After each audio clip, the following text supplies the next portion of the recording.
लड़की जो बॉलीवुड की हसीना अदाकारों में गिनी जाती थी, एक लड़का जो बॉलीवुड का दुनिया की भीड़ में खोया हुआ समझता था। दोनों एक दूसरे के टूटन में समा गए और बेइंतहा प्यार की अंजाम आ गया, लेकिन ये मोहब्बत हमेशा के लिए अधूरी रह गई। जी हाँ, आज हम बात करने वाले हैं देसी दिलवाले पर, बॉलीवुड की एक ऐसी अधूरी कहानी की ओर जहाँ पर यह कहानी आपको रुला देगी। परवीन बाबी एक ऐसा नाम था जो किसी के पहचान का मोहताज नहीं था। मैगजीन कवर्स और पोस्टर्स और कहीं पर भी हर जगह परवीन का नाम छाया हुआ था। छोटे पर्दे से लेकर बड़े पर्दे पर हर जगह उस समय परवीन थी। लेकिन एक दिन उसी परवीन की लाश उसके फ्लैट पर पड़ी मिली और कोई आंसू बहाने वाला तक नहीं था, और शायद एक इंसान था भी जो आज भी उस दिन को नहीं भूल पाया। जी हाँ, आज हम बात करने वाले हैं महेश भट्ट और परवीन बाबी की अधूरी प्रेम कहानी की ओर। परवीन का जन्म 4 अप्रैल 1949 को जूनागढ़ के गुजरात में हुआ। एक राजघराने की बेटी लंबी सोच और बड़े बड़े सपने लेकर मुंबई की ओर निकल चली। कम उम्र में उन्हें दुनिया समझती नहीं थी, उन्हें अंदाजा हो गया था। परवीन के कुछ शब्द थे जिसमें वो कहती है कि मुझे बॉम्बे जाना है और मुझे हीरोइन बनना है। आखिरकार परवीन मुंबई आ गई और उन्होंने धीरे धीरे नाम कमाना शुरू कर दिया। दीवार, अमर अकबर, नमक हलाल जैसी सुपरहिट फिल्में दी और वो रातों रात स्टार बन गई। लेकिन कैमरे के पीछे परवीन अकेली थी। जब मैं शूट से लौटती हूँ तो मेरी जिंदगी एकदम खाली रहती है। कमरे में सन्नाटा, दिल में दर्द और सन्नाटा हर जगह छाया रहता है। परवीन के कुछ ये शब्द थे, शायद ये शायरी यही डर था कि एक दिन उसे खा जाएगा। ये शायरी में परवीन के दर्द आंखों से छलकता है। महेश भट्ट एक ऐसा नाम जो उस वक्त इंडस्ट्री में जगह बनाने की कोशिश कर रहा था, पर उसकी जिंदगी पूरी तरीके से बिखर गई थी। मैंने 17 साल की उम्र में शादी कर ली और उस वक्त मुझे पता नहीं था कि प्यार क्या होता है। महेश भट्ट की कुछ ये शब्द आज भी लोगों को याद है। जब महेश और परवीन की पहली मुलाकात हुई ना, तो वो सीन किसी फिल्म से कम नहीं था, बल्कि दो टूटे हुए इंसानों का टकराव था। कुछ मोहब्बत की शुरुआत ऐसी होती है कि महेश भट्ट कहते हैं, एक्सक्यूज मी, क्या आप वो परवीन बाबी हो ना जो स्क्रीन पर भी जिंदा लगती हो? परवीन स्माइलिंग करते हुए कहती है, स्क्रीन पर तो सब लगते हैं, जिंदा रहना तो असल जिंदगी में मुश्किल है। इन दर्द भरे शब्दों में कुछ मिठास जरूर थी। इस एक दिन की लाइफ ने महेश का दिल जीत लिया और दोनों की मुलाकातें बढ़ने लगी। महेश अपने घर से दूर, परवीन भी अपने घर से दूर रहती थी। दोनों का अकेलापन एक दूसरे की जरूरत बन गया। और महेश भट्ट कहते, मैं उसकी मुस्कान से ज्यादा उसकी खामोशी को समझने लगा था। वो मुस्कुराती थी पर उसके अंदर हर रोज एक इंसान मरता था। परवीन कहती है कि मैं, क्या तुम कभी मुझे छोड़कर तो नहीं जाओगे? परवीन के ये शब्द कहीं न कहीं महेश के लिए खतरा बन रहे थे। जब तक तुम मुझे खुद न भगाओ मैं कहीं नहीं जाने वाला, महेश भट्ट ने मुस्कुराते हुए कहा। लेकिन कोई क्या जानता था एक दिन वही परवीन उससे कहेंगे कि यहाँ से भाग जाओ। जी हाँ, परवीन और महेश भट्ट एक दूसरे की जिंदगी बन गए थे। एक दूसरे के साथ रहना, घंटों बातें करना, शूट पर जाना यह आम हो चुका था। परवीन और अपने शूट से वक्त निकालकर महेश के साथ ज्यादातर रहने लगी थी।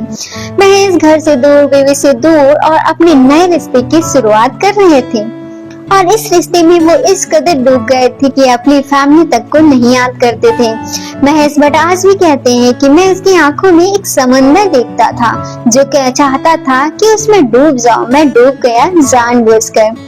महेश, तुम्हारे साथ मैं बहुत खुद को महसूस सेफ कर रखती हूँ, वरना तो मैं सिर्फ एक रोल बन चुकी हूँ इंडस्ट्री के लिए और इस दुनिया के लिए। परवीन ने मुस्कुराते हुए कहा। उनकी दुनिया में सिर्फ दो इंसान थे। परवीन के एक छोटे अपार्टमेंट में महफिल सजती थी, चाय, सिगरेट और लॉन्ग कन्वर्सेशन। एक अलग सी दुनिया का एहसास उन्हें रहता था। महेश भट्ट कहते हैं कि मैं एक फिल्म बना रहा हूँ, नाम है अर्थ। उसमें मेरी कहानी होगी और तुम्हारी कहानी। परवीन हंसते हुए कहते हैं कि मैं हूँ तो सब कहानी है, वरना सब खाली है। इंडस्ट्री को दोनों के रिश्ते की भनक लग चुकी थी। मैगजीन्स में परवीन की तस्वीर, महर की तस्वीरें और सब सामने आने लगा था। इस तरीके से महेश की फैमिली पर भी खतरा मंडराने लगा था। महेश एक प्रोफेशनल लड़ाइयों में फंस चुके थे, वहीं दूसरी ओर परवीन का ऑब्सेशन बढ़ता जा रहा था। महेश, तुमने कल मुझे फोन क्यों नहीं किया? तुम्हारे घर में कौन था? तुम्हारी बीवी थी, तुम गए थे ना उसके पास? प्रवीण के कुछ ये सब महेश को चुभने लगे।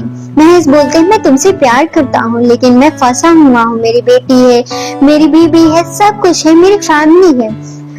धीरे धीरे करके परवीन इनसिक्योर फील करने लगी और महेश से गिल्ट होने लगी।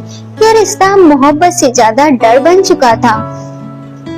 एक रात महेश जब परवीन के घर पहुंचे तो वहाँ सब कुछ बदला हुआ था।